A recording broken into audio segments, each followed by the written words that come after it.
O cofre histórico. Paris, 13 de outubro de 1307. Uma sexta-feira que ficaria marcada para sempre no calendário da superstição ocidental. Enquanto a maioria dos parisienses dormia, soldados do rei Felipe IV, o Belo, marchavam em silêncio absoluto em direção ao templo, a colossal fortaleza que servia de sede para a ordem dos pobres cavaleiros de Cristo e do Templo de Salomão. O objetivo era simples: prender todos os cavaleiros sob acusação de heresia e, principalmente, confiscar o imenso tesouro que tornava a ordem o verdadeiro banco da Europa. Felipe estava falido, e o ouro dos templários era sua única salvação. Mas aqui começa o primeiro grande choque desta investigação.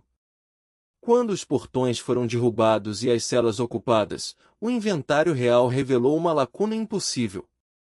Os arquivos financeiros estavam lá, os registros de dívidas de nobres e reis estavam lá, mas o ouro, a prata e as relíquias sagradas haviam evaporado. Testemunhas da época, em depoimentos que seriam mais tarde ocultados, mencionaram que, na calada da noite anterior, uma frota de carroças cobertas de feno havia deixado o templo. O destino? O porto de La Rochelle, na costa oeste da França. Quando a frota real chegou ao porto dias depois, a lendária esquadra dos Templários, composta por 18 navios carregando o estandarte do Beelzéant, havia desaparecido no horizonte. Sem deixar rastro. Sem destino registrado. Para onde você enviaria a maior fortuna do mundo se estivesse sendo caçado por um rei e um papa? Bem-vindos ao cofre histórico. Hoje, vamos rastrear o impossível. Vamos investigar o que aconteceu com o tesouro perdido dos Cavaleiros Templários. Para entender para onde o tesouro foi, precisamos primeiro entender o que ele era. Não imagine apenas baús cheios de moedas. O tesouro dos Templários era composto por 3 pilares: o financeiro, o intelectual e o sagrado. Eles possuíam títulos de propriedade de quase 1/3 das terras da Europa, mas também guardavam segredos trazidos das escavações do Monte do Templo, em Jerusalém, durante as Cruzadas. Rumores que persistiram por séculos afirmam que eles encontraram documentos que provariam linhagens sagradas, ou quem sabe, a própria Arca da Aliança e o Santo Graal. Se isso fosse verdade, o tesouro não era apenas riqueza, era poder de barganha contra a Igreja. A primeira rota de fuga que os historiadores investigam nos leva ao norte, para as terras selvagens da Escócia. Naquela época, a Escócia estava sob excomunhão papal devido às guerras de independência lideradas por Robert de Bruce. Era o esconderijo perfeito, um lugar onde as ordens do Papa Clemente V não tinham valor jurídico.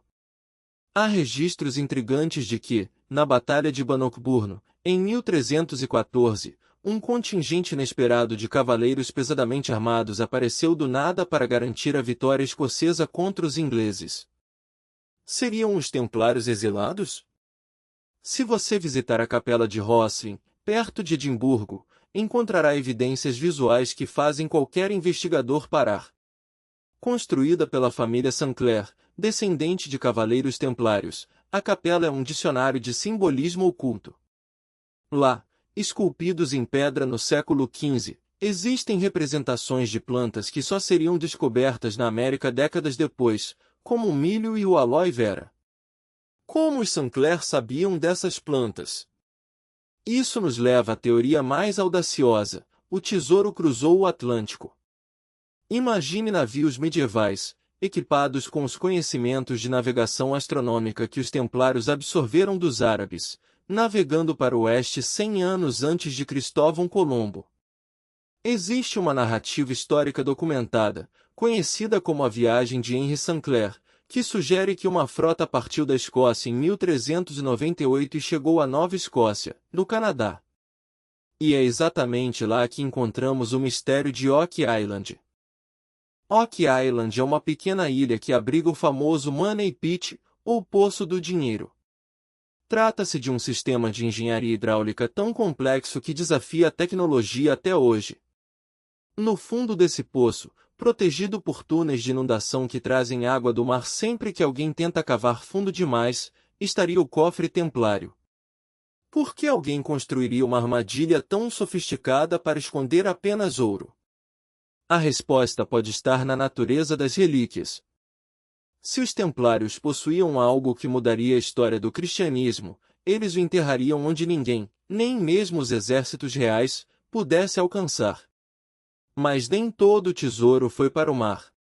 Outra parte, talvez a mais estratégica, seguiu por terra em direção à Península Ibérica. Em Portugal, os templários não foram perseguidos, eles foram protegidos pelo rei Dom Dinis, que simplesmente mudou o nome da ordem para a Ordem de Cristo. O tesouro financeiro e os mapas náuticos foram absorvidos pelo governo português.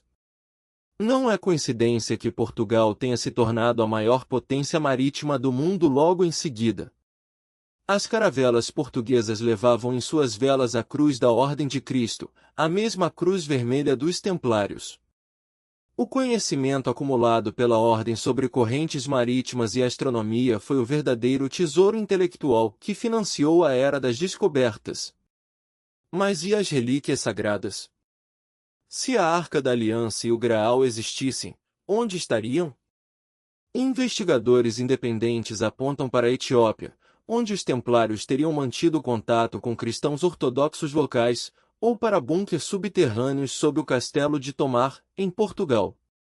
O fato é que o inventário de Filipe, o Belo, registrou a apreensão de apenas uma relíquia significativa, um busto de metal dourado contendo o crânio de uma mulher, identificado apenas como Caput Vii.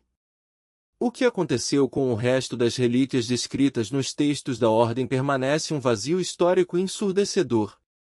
A ironia final desta história é que o rei Filipe IV nunca viu um centavo do ouro que tanto cobiçou. Ele morreu apenas um ano após a execução do grão-mestre Jacques de Molay, supostamente sob uma maldição lançada pelo líder templário enquanto ardia na fogueira. A dívida da coroa francesa continuou a crescer, enquanto a riqueza dos templários parece ter financiado o surgimento de novas potências e sociedades discretas.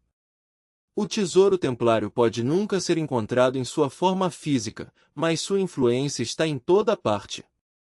Ele está no sistema bancário moderno, que os templários ajudaram a criar com suas cartas de crédito. Ele está na arquitetura das grandes catedrais góticas, cujas proporções matemáticas eles trouxeram do Oriente. E ele vive na cultura popular, alimentando o desejo humano por mistério e justiça divina. O que você faria se encontrasse uma pista real sobre o paradeiro de Oak Island ou um manuscrito Sinclair original? A história não é feita apenas de fatos mortos, mas de buscas que permanecem vivas. O tesouro dos templários não é apenas ouro acumulado, é o símbolo de um conhecimento que o mundo da época não estava pronto para aceitar e que talvez ainda não estejamos prontos hoje.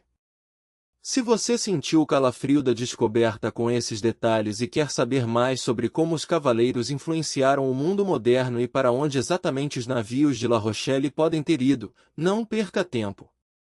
Salva esse vídeo agora! Ele será seu guia para futuras investigações e discussões sobre o tema. E se você é fascinado por segredos que mudaram o destino das nações, mistérios arqueológicos e as narrativas que os historiadores oficiais tentam ignorar, sua jornada está apenas começando. Inscreve-se para mais curiosidades históricas aqui no Cofre Histórico. Ative as notificações para ser o primeiro a acessar nossos novos documentos e revelações. O passado está cheio de cofres esperando para serem abertos, e nós temos as chaves. Até a próxima investigação! Inscreva-se no O Cofre Histórico.